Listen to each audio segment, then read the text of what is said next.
Hello, everyone. Welcome back to our channel Beyond the Stethoscope. Today, we are shooting the fourth episode of Above and Beyond, and we have with us uh, Ritika ji, who is a pharmacist who works with us. Hello, Ritika ji. Hello, How are you doing? I'm doing good, thank you. How are you? I'm good, thank you. So, Ritika ji, uh, tell us how do you help our patients in the hospital? Thank you for including me, by the way, for this. You're welcome. And I'm working on a specialist pharmacist post, and we are part of the general medicines ward. We work by helping the patients by doing medicines reconciliation, checking drug interactions, checking if the doses are appropriate for the patient in terms of their liver function, their renal function.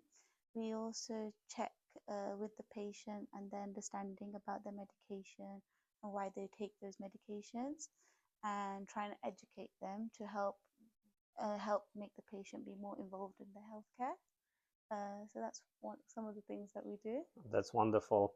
So, Ritika ji, can you please tell us what is the difference between an in hospital pharmacist and a community pharmacist?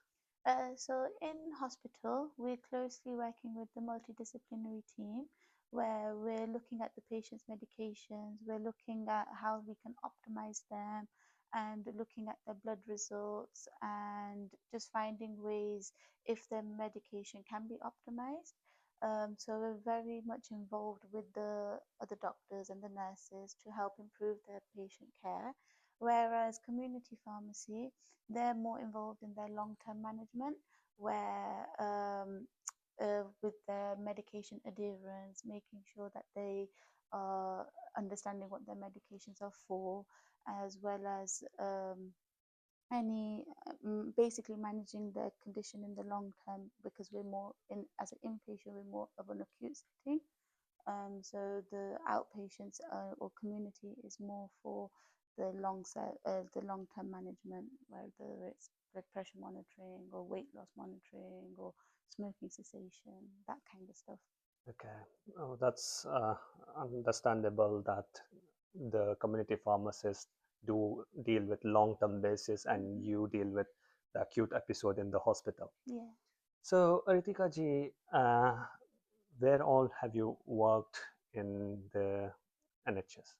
So I've started here in 2020 and I've stuck to UHL. Hmm. I started off as a on-call pharmacist and then progressed my way through to Glenfield, where I worked at the cardiology and renal respiratory ward, sorry. And then I came to general medicine here. So I've been at UHL for the last 6 years. Brilliant. You have rotated all the All sites. all sides before you come back to Leicester General. That is wonderful. So we see that UK is one of the countries which focuses on patient medications Mhm, before when the patient comes to the hospital, mhm. when the patient stays in the hospital, when patient is leaving the hospital, we try to review the medications through the pharmacist. Yeah. How significant is that? I think it's very important because when patients come into hospital and there can be drug issues or drug discrepancies happening that can feed through to the discharge.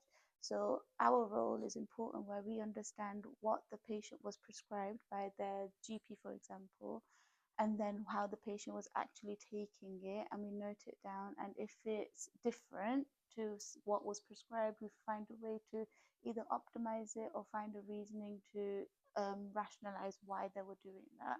And then it basically helps prevent any issues on discharge, so that on discharge there's a clear path of what happened during it, admission, and so the GP knows, and so it just ensures continuity of care basically, to make sure everything is there's a trail for everything.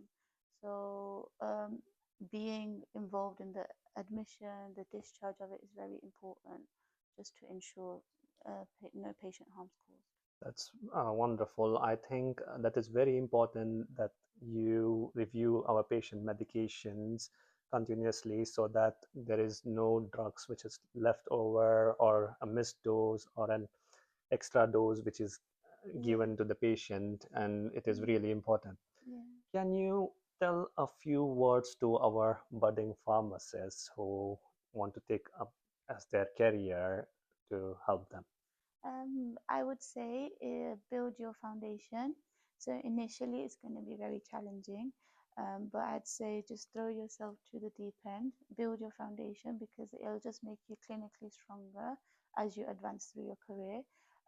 Also, I'd say build a strong network with your multidisciplinary team, not just doctors, but the nurses, the physios, your other pharmacists, because if they you will learn from each other and then you'll just grow clinically and you'll be able to make better a more of an impact to a patient's health.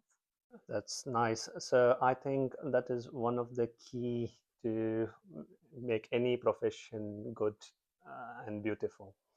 So I see that whenever we send a referral to Ritika ji, she is up and about to, help the patient, help the doctor, and also you tend to stay late to send the patient home. I see that you are going above and beyond to help our patient, and especially all the staff as well are very impressed with your work. So can you please tell us what makes you keep motivated to help all of Uh, them? at the end of the day, it's the patient that matters. Who's the top priority. So if I stay a little bit late and they're able to go home, that's what really matters. And also, I see that the doctors and the nurses are very like they appreciate me staying or they appreciate my work. So it just helps me. It just helps me drive a little bit better that I'm there helping the patient. Brilliant. Your thinking is wonderful and amazing, that you are thinking that the patient should be going home if like everything is done. So nothing should delay it. But we try to push ourselves to help the patients. We should be taking care of ourselves as well, which we tend to do. But I think as much as possible, we should be helping our patients go home. And that's brilliant. And you and I are a part of UHL and also we work for NHS. Can you please tell a few words to NHS and the UHL? So NHS is great. I think it's really good that everyone has a free and accessible care. UHL has also been great. I've worked here all these 6 years, so I've enjoyed my time here.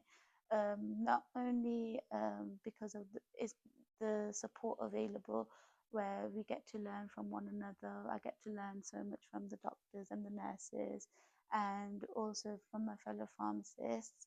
And also, I know that with the lack of funding and with the extra wards opening, we are getting a little bit stretched and we can't always go above and beyond at all times. But we know that we have a support network around us.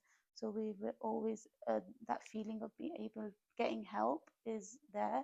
So I feel like that helps to continue improving patient care. And yeah, it's just that supportive environment that's available. Yeah, definitely. I can agree with her. UHL is very supportive and definitely it is expanding, as you said.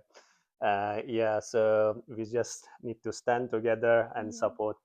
Thank you for coming on the podcast. This is a small Oh, token of gift to thank you. you. We love the amazing work you do and we hope you continue to do so.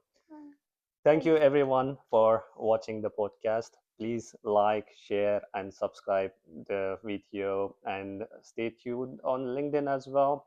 And further in the future, we have furthermore beautiful people who are doing really great, who are doing above and beyond. We'll be getting them to our podcast. Thank you. See you.